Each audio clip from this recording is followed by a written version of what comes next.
বিশ্বকাপ বাছাই পর্বের গুরুত্বপূর্ণ ২ ম্যাচের জন্য ব্রাজিল কোচ ডোরিভাল জুনিয়র ২৩ জনের স্কোয়াড ঘোষণা করেছেন। কলম্বিয়া ও আর্জেন্টিনার বিপক্ষে লড়াইয়ের জন্য দলে ফিরেছেন Brazilian poster boy Neymar junior. তার সঙ্গে থাকছেন Vinicius junior, Rodrygo, Raphinha, Savinho, Estevao সহ আরো অনেক তারকা। চলুন দেখে নেওয়া যাক ব্রাজিলের স্কোয়াডে কারা রয়েছে। Goalkeeper position Alisson Becker, Ederson bento.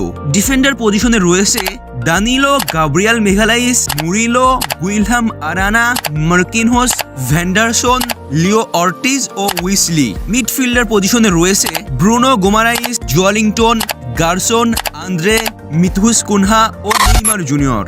প্রায় ১.৫ বছর পর আমরা আবারও নেইমার জুনিয়রকে ব্রাজিলের জার্সিতে খেলতে দেখব। ফরওয়ার্ড পজিশনে রয়েছে Vinicius junior, Rodrygo, Raphinha, Savinho, Estevao Willian এবং জাও পেদ্রো। এইবারের স্কোয়াডের সবচেয়ে বড় চমক নিঃসন্দেহে নেইমার জুনিয়রের ফেরাটা। দীর্ঘ ১.৫ বছর পর ব্রাজিলের জার্সিতে ফিরেছেন তিনি। তার অভিজ্ঞতা এবং নেতৃত্ব কি পারবে ব্রাজিলকে কলম্বিয়া ও আর্জেন্টিনার বিপক্ষে গুরুত্বপূর্ণ ৬ পয়েন্ট এনে দিতে? সেই উত্তরের অপেক্ষায় ফুটবল বিশ্ব। দর্শক, আপনার মতামত কি? ব্রাজিলের এই স্কোয়াড কি পারবে কলম্বিয়া এবং আর্জেন্টিনার বিপক্ষে জয় ছিনিয়ে আনতে? অবশ্যই কমেন্ট বক্সে জানিয়ে দিন।